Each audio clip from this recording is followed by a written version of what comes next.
শিলান্যাস মাননীয় মুখ্যমন্ত্রী করবেন, যার প্রকল্প মূল্য 866 কোটি 75 লাখ এবং 114টি প্রকল্পের উদ্বোধন করছেন। একদিকে লোক সংস্কৃতির আধার টেরাকোটা আর ডোকরার অনন্য ভাস্কর্য, বালুচুরির আভিজাত্য, মন্দির নগরীর সৌন্দর্য, অন্যদিকে সুনীল জলাধার, পাহাড়, অরণ্য পরিবেষ্টিত পর্যটকদের অন্যতম এক পছন্দের জেলা আমাদের এই বাঁকুড়া। পানি সবর পেনশন পাচ্ছেন, বার্ধক্য ভাতা।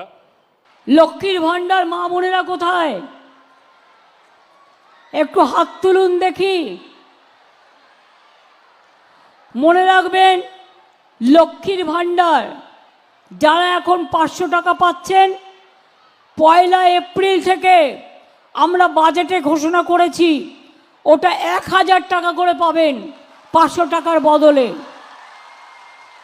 আর যারা 1000 টাকা করে পাচ্ছিলেন তপশিলি আদিবাসীরা, তারা 1200 টাকা করে পাবেন।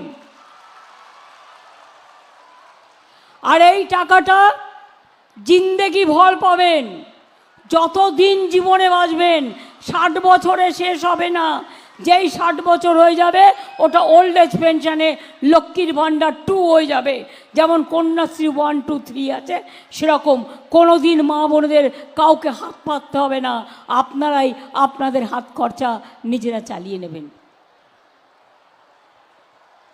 এলাকায় এলাকায় ক্যাম্প করেছি, সার্ভে করেছি, তখন আপনারা জানতে পেরেছি সংখ্যাটা 21 লাখ নয়, সংখ্যাটা 59 লাখ।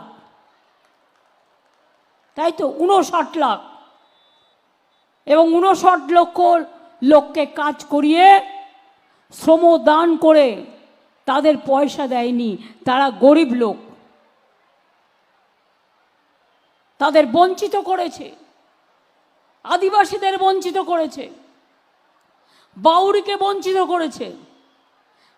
যে আমাদের দেখা দেখি ভাবছে একটা লক্ষ্মীর ভান্ডার করুন, পরিবারে একজন, আর আমরা পরিবারের সকলকে দিই, পরিবারের প্রত্যেককে দিই। মনে রাখবেন, আমাদের স্বাস্থ্যসাথী বাড়ির যে গুরুজন মা, তার নামে দেওয়া হয়, তিনি যাতে সবাইকে ভাগ করে দেন। পরিযায়ী শ্রমিক যারা বাইরে থাকে, মনে রাখবেন, তাদের বলবেন ভোটের সময় ফেরত আসতে। চাল আমরা কৃষকদের থেকে কিনি, সেই চালটা রেশনে দিই, যাতে কৃষকদের অভাবে বিক্রি করতে না হয়। যে কৃষক বন্ধুরা বাজারে কিছু পয়সা বেশি পাওয়ার জন্য ইলেকশনের আগে হঠাৎ করে আপনার বাড়িতে চাল নিয়ে যাচ্ছে, যারা আগামী বছর কিন্তু আসবে না, অন্য দিন কিন্তু আসবে না, চাল কিন্তু আমরাই কিনব। তাই আপনাদের কাছে অনুরোধ, আপনারা চালটা আমাদের সরকারকে দিন, কারণ এই চালটাই আমরা রেশনে বিনামূল্যে মানুষকে খাওয়াই।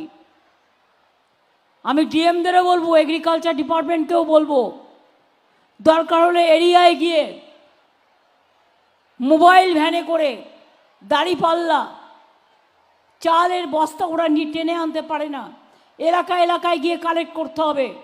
আমার এখনও 20 লক্ষ মেট্রিক টন আমাকে এখনও জোগাড় করতে হবে চাল, মনে রাখতে হবে। আজকে আপনারা জেনে রাখুন, দীর্ঘদিন 100 দিনের কাজ করেছে, টাকা পায়নি, তাদেরও অনেকের হাতে আজকে টাকা তুলে দেওয়া হলো। আমরা আর 2-3 দিনের মধ্যে যারা 100 দিনের কাজ করেছিলেন, কেন্দ্রীয় সরকার টাকা দেয়নি, বঞ্চিত হয়েছেন, লাঞ্ছিত হয়েছেন, খেটে খাওয়া গরিব মানুষ, তাদের টাকাটা তাদের ব্যাংকের অ্যাকাউন্টে পৌঁছে যাবে 3-4 দিনের মধ্যে। অলরেডি অনেকগুলো পৌঁছে গেছে। কেউ উঁচু কেউ বড় নয়, আমরা সবাই সমান, এটাই আমাদের পরিচয়। আমরা সবাই ভালোভাবে থাকবো, একসাথে থাকবো, সর্বধর্ম সমন্বয়ে একসাথে মিশে থাকবো। এক জাতি, এক প্রাণ, একতা, এদেশ আমাদের বিধাতা।